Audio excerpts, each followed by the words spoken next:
Hello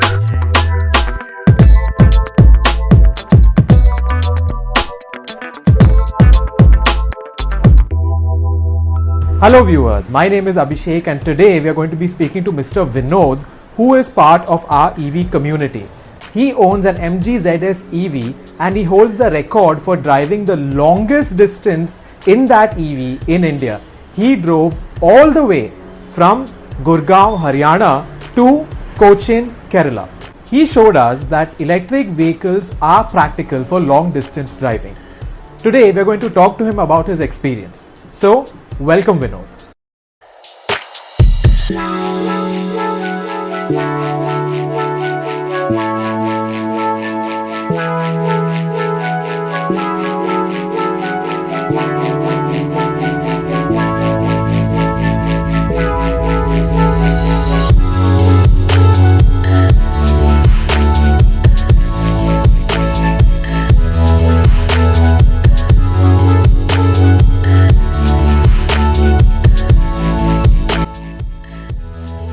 Hi, I'm Vinod. I am an owner of MG ZS EV. I have recently undertaken a journey from Delhi to Cochin. Of course, this is not the first time I've done it. I've done one round trip from Delhi to Pune and back. So my confidence to undertake this longer journey stems primarily from the experience gained there, and also confidence on the infrastructure around me. When it comes to EV road trips, we need to plan stops according to the charging needs of your car. And that means searching for one of these, a DC fast charging station. These large box-like contraptions deliver DC current directly to your battery at super fast rates. These DC fast chargers will ensure that you can easily use electric cars for long distance driving. For newcomers to the EV world, you can charge an electric car anywhere where there is a 15 ampere socket. So, any restaurant or even a dhaba on the highway can help with your charging. But that takes a long time and it won't be practical. So, fast charging infrastructure is very important on highways to enable electric car journeys. Let's talk a little bit more about that. The fast charging infrastructure in India is actually growing. Presently, the northern, the central, and the southern sectors are quite populated. And once we look at the maps of the fast chargers that are available, it looks doable. Most of these DC fast charging stations require you to use a smartphone and scan a QR code in order to charge your car. But what if you want to pretend that you're still living in the 90s and you don't own a smartphone? Well, EV charging providers have a solution for that too. They give you one of these cute little RFID chips and you can use them to charge your car. So in my planning process, like I said earlier, I relied primarily on the Tata Power Easy app, which is quite comprehensive. It gives a picture of all the fast chargers, even the slow chargers, all other types of chargers that are there in India presently. And in fact, even we can select, like for me, the planning process, I could select only the CCS2 fast chargers, and I could see where all these chargers are available and what is their operational status. The other charging app which I used was the Xeon fast charging app, which is quite a network which is prevalent presently in the southern India, which I used extensively. There was also the Fortum, which has a presence in Bangalore and a lone fast charger in Ahmedabad, but they all formed part of my plan. There is, of course, also the EESL charger, that is the Electrify app that I used. And of course, I also had the Plug-in India recharge app, which does the good job of amalgamating all these chargers and putting them in one single map, and also has its flow charging points, etc. So these were the tools that I used for planning. So, when going on a long journey, the most important thing is to know whether these fast chargers actually work. If the battery were to run out just as I'm about to reach the fast charging station, then that would be a real mood killer. I wanted to know from Vinod about the planning aspect of his road trip. The planning for the trip starts off with identifying fast chargers and the ones that are compatible with your car. I think most of the modern cars, that is the MG ZS or the Tata Nexon, employ CCS2. So it was necessary to find out the CCS2 chargers all along the way. So once you get the CCS2 chargers maps, it was a question of sitting on Google and fixing these points, calculating the distances, which is again necessary for the EV driver to understand what is going to be the range at which they are going to operate. So if it's a comfortable range is about 200, 250 plus for my car, which I took within that. If I have a charger, it was a go for me. If it was not there, then it was a break in the journey where I would have to search for a slow charger or a 15 amp charger that would be around. And for that I used a lot of the recharge app, which is part of the Plug in India. These chargers, of course, most of them, at least the Tata Power one, they are a big, huge network. They are almost about 500 ones. And they have a color coding system, green for available, gray for not known status, and yellow if it is under use. If it's green or yellow, you can safely say that yes, that charger is available and you can use it. But if it's gray, then that is a planning dilemma there, because you wouldn't know whether they are available, and when you reach that point, would you be able to charge? So of course, I would like to actually put it on record that be it Tata, be it Xeon, be it Fortum, these guys have got helplines, and you can call them up day, night, Saturday, Sunday. They have always picked up my calls, and I used to inquire and plan. So even if the link is not there, they would say it's a temporary failure. Please go ahead and you can come and use it. So yes, I had a significant amount of interaction with the customer helpline of all these chargers, and that helped.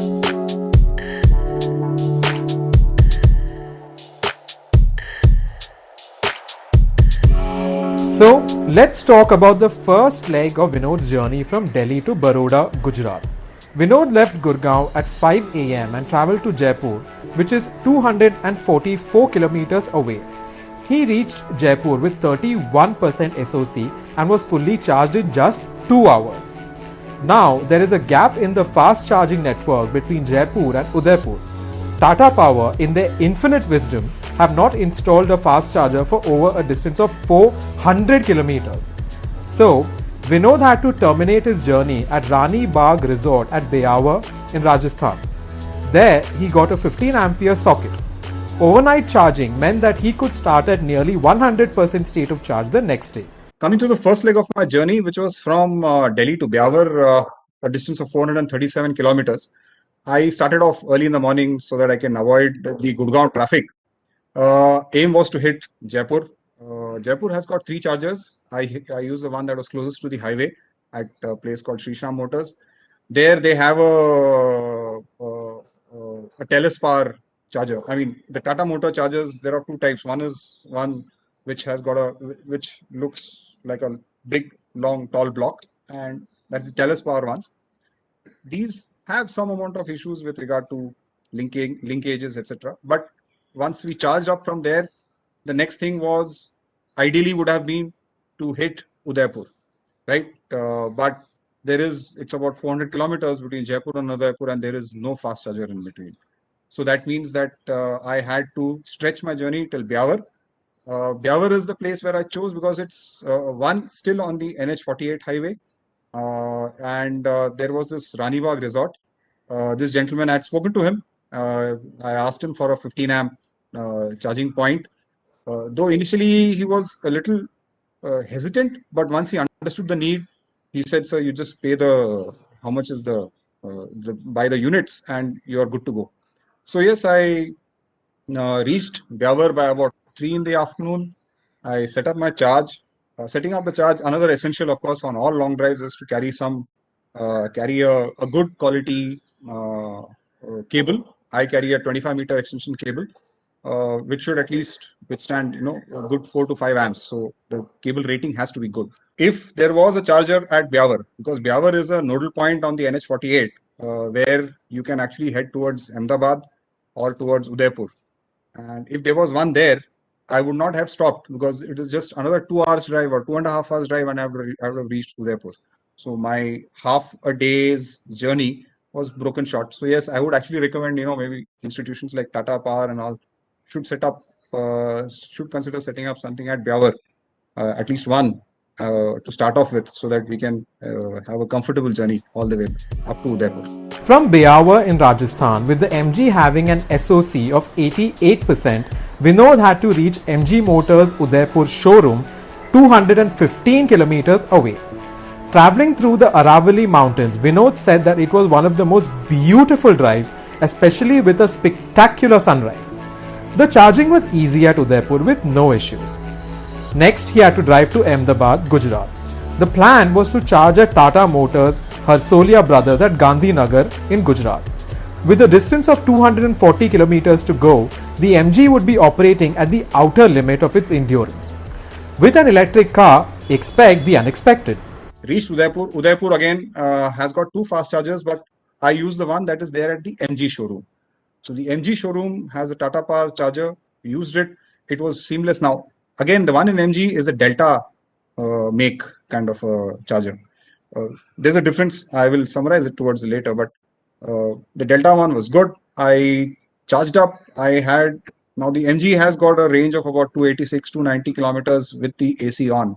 And we were a fully loaded car with luggage and two people. Idea was to reach Gandhinagar because the app was showing that the charger is available. It was green. We reached Gandhinagar, and I saw the charger is on. It's everything looked okay, but there was a string of cars in front of it. When I asked the showroom guys, they said, "Sir, ye kaam nahi kar raha hai." And then I got in touch with the Tata Power guy. He said, "No, sir, it is working." So then there was a back and forth between them, and finally that guy told me, "Sir, I'm sorry. Actually, there are some power issues. We're not getting the power rating, so you would not be able to charge there." No, but that sudden change, now it meant that, okay, I had planned. Now, one more thing that I would always advise is that whatever your distance is, please do not plan a travel all the way till the end of your charge. Keep 40 to 50 kilometers in your pocket. So that 40 to 50 kilometers, which was in my pocket, was what came to my help, because I knew Ahmedabad had a Fortum charger, and that was about another 36 kilometers. So I was just about 12 kilometers inside my range at that particular point in time. So yes, in the sweltering heat, AC off, we just drove up to Fortum. Fortum, of course, that was again at the MG showroom in Ahmedabad. So that was quite a easy charge, and we just decided at about 5 o'clock that we will push on to Baroda. And that, ladies and gentlemen, is not range anxiety. We like to call it range excitement. If something does not go according to plan, remember there's always a solution. Look for a fast charger nearby, or look for a 15 ampere socket, which is ubiquitous. Most shops and commercial establishments have them. Remember, keep a cool head and be polite. Most businesses are happy to help EV owners. You will soon realize that at Plug-in India and in the EV community, there is no such thing as range anxiety. All there is range excitement. The Baroda Ahmedabad freeway was a good drive, and I really did not have to bother because I knew that the one in Baroda is operational and working.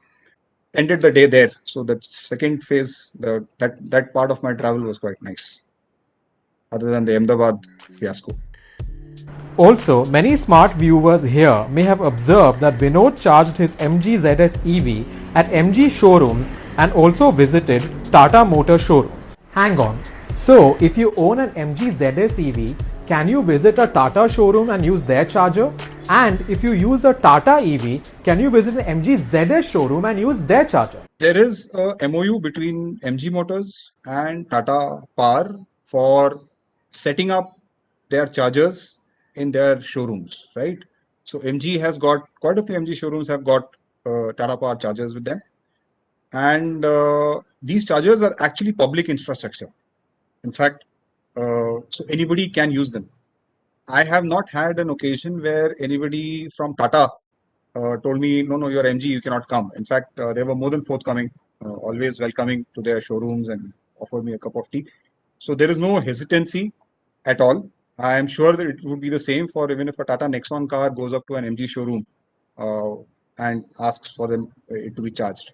In fact, most of these chargers are also located in such a manner that you don't really occupy any space within the showroom. They are slightly outside the showroom or located in a manner that you can access the charger from outside the showroom.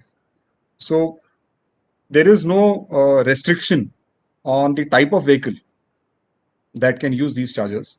They are all open and they are actually public infrastructure meant to be used by everybody. In my discussion once with the GM of MG Udaipur, what I could understand was that the electricity connection and the bill for that electricity consumed is paid for by the dealer to the electricity department, and Tata Motor reimburses that power consumed, cost of power consumed to the dealer. But as a consumer, I never had to deal with any of them in that form. It's agnostic. It's dealer agnostic. You just car agnostic, dealer agnostic. You only pay by the standard rates that are predefined in the app. That's the first leg of Vinod's journey completed. He reached Baroda from Gurgaon. Here is a table showing the charging costs that he incurred and the time he took to charge.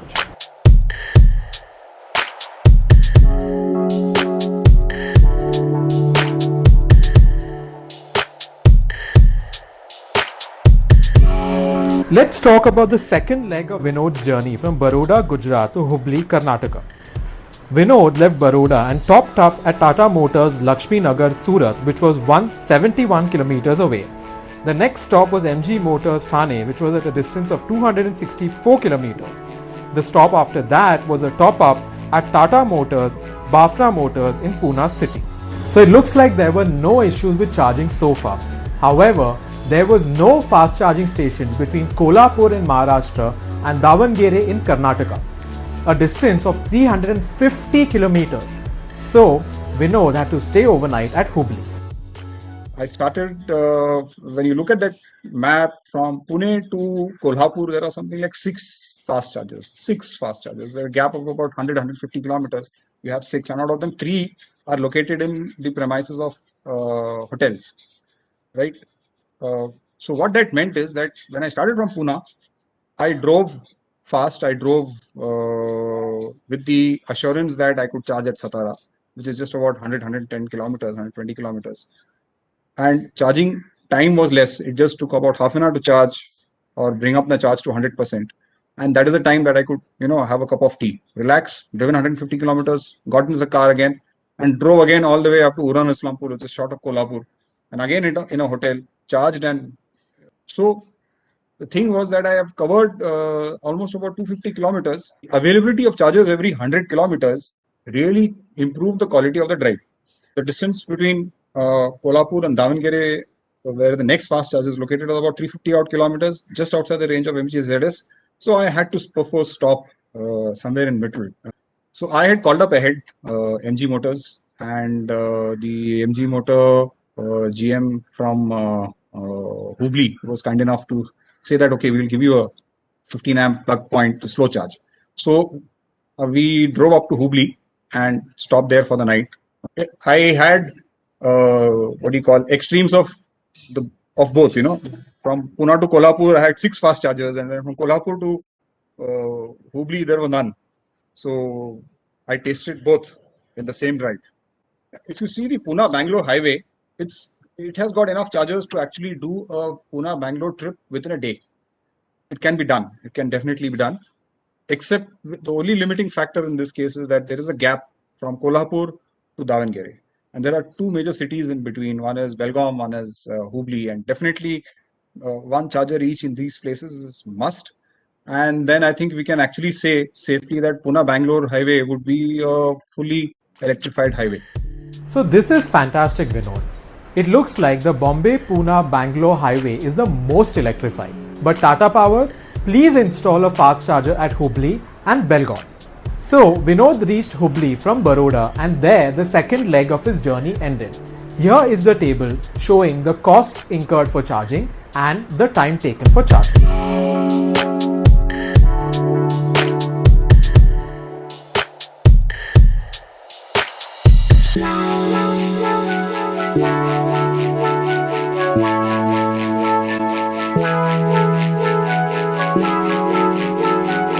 From Hubli, with the MG ZS EV fully charged, Vinod headed to Tata Motors Adi Shakti Motors at Davangere, Karnataka, which was a distance of 244 kilometers. Then he topped up at Tumkur, Karnataka, and finally reached Mysore, where Vinod charged up at the Xeon charger at the Mall of Mysore. Tumkur, we had some amount of issues, primarily dealing with the TELUS power chargers. There's nothing per se wrong with them. Once they start the charge, they are okay. They're good. They function. But getting the charging to start is a little bit of a issue. You end up uh, disconnecting, reconnecting, and it can get a little frustrating. Sometimes you lose the link, and then you have to go ahead and maybe reboot. For that, you have to call the security guy, maybe open the thing, restart, get in touch with the Tata Motor chap. That's why it took 3 hours actually. It really, otherwise, if it was 1.5 hours, we were actually planning to go ahead of Mysore. We decided to terminate our drive that day from Tumkur, going ahead and stopped at Mysore. At Mysore, Mall of Mysore has got the Xeon charger. I deliberately hunted out the Xeon charger because I wanted to experience how the how it would be, the charging experience. It is in Mall of Mysore, located in a neat place. Uh, Worked seamlessly. First time, right? Vehicle started charging. I had no issues. Went up to 100%. Again, the money gets deducted. They have a wallet system. Money gets deducted from the wallet, and you're good to go. The last stretch of the journey was from Mysore to Cochin in Kerala, a distance of 345 kilometers. So there were some decisions to be made. In my initial planning was a very conventional plan.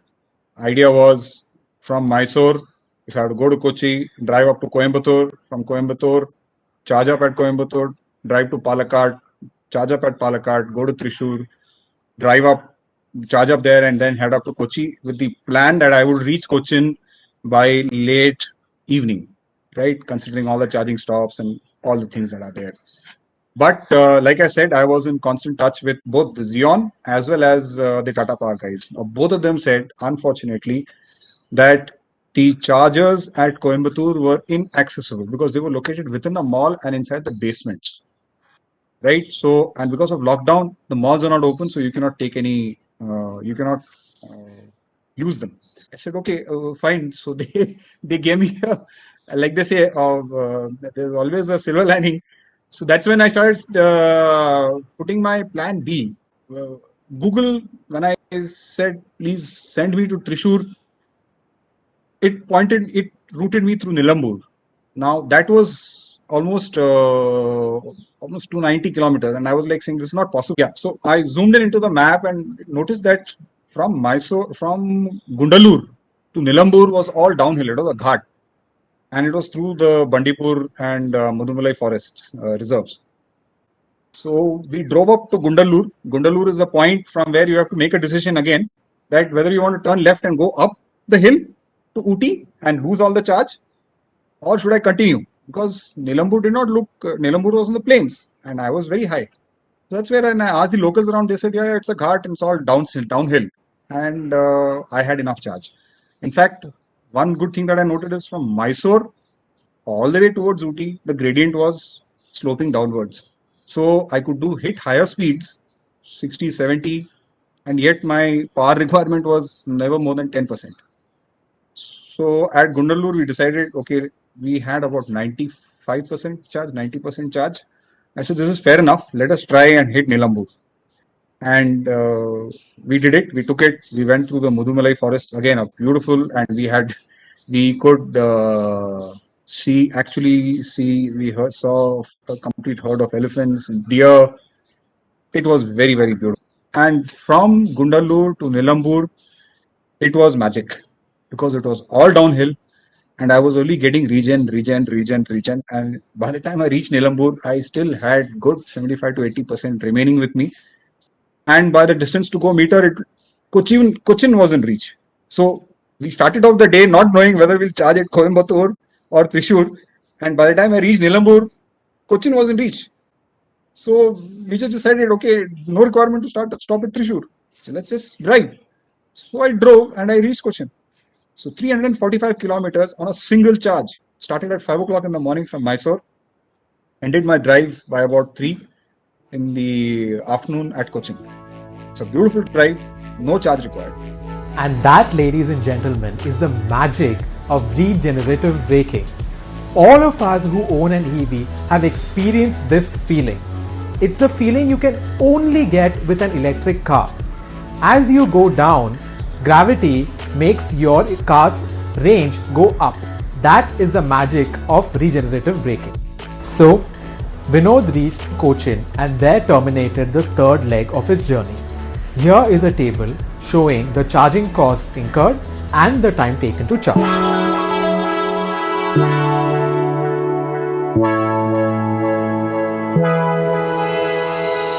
What an exhilarating journey, ladies and gentlemen. Vinod, our heartiest congratulations to you on completing this record-breaking, mind-blowing journey.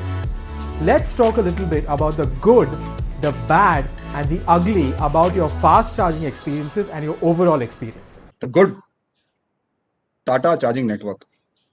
It's a system that works. So the Tata charging network was the backbone of my journey. Without them, this journey was not possible. I mean, because almost 2/3 of India, they give the cover. Then the second thing is the Tata Power customer support. Now there are two people over there. One is very euphemistically called as Mr. Bhagwan Singh.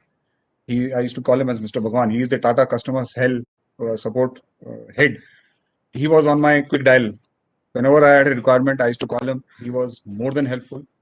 He and his tech guy called Mr. Santosh, they were there with me. And I told them that I'm doing this journey. So my phone calls, they attended regularly. And they always offered me an option or assistance or advice. So it was good to know. Actually, it is not just that the system is there, it was the charger, but there are people behind who are willing to work with you. The bad is, like I said, for Tata, there needs to be something to be done with the Telespower chargers. It's not a first-time go. It can be quite offsetting and off-putting for people who are not too used to too much of technical things. They need to do something there. The Telespower ones are getting connected, commencing charging requires some amount of hit and try, which may be avoidable. I'm sure they will smoothen those things out also. Then yes, the status of charging stations also needs to be available 24/7. If I am actually going to do a journey long, I need the faith and the confidence that if a charger is showing green and is serviceable, I should be able to use it. Gray is not a color I'd like to see on that app. I would like to see green or yellow. Yellow, if it's used, I know in next hour and a half it'll get free. Gray makes it very difficult for the driver to have confidence on whether that thing will be available. When I'm just nitpicking, they need to improve on that status indication that is there on the maps that is there. Third is, of course, the facilities of the charging stations. And that is really, I'm not saying facilities in terms of any other creature comforts, but one thing that is definitely required is all these are positioned in the open. So it's like hot sweltering sun and in the afternoon and you're trying to connect up your car. And if it doesn't connect, the frustration levels can go high. Dissatisfaction starts setting in. So they need to at least put in a shed. So there is some amount of coverage from the elements. Actually, just imagine now it's monsoon.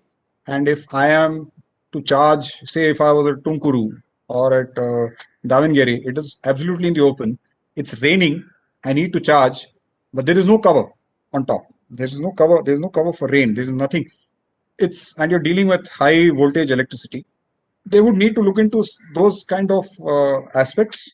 Some cover, some coverage, some protection from the elements, definitely required. Ugly part, like I said, it becomes a fast charging network.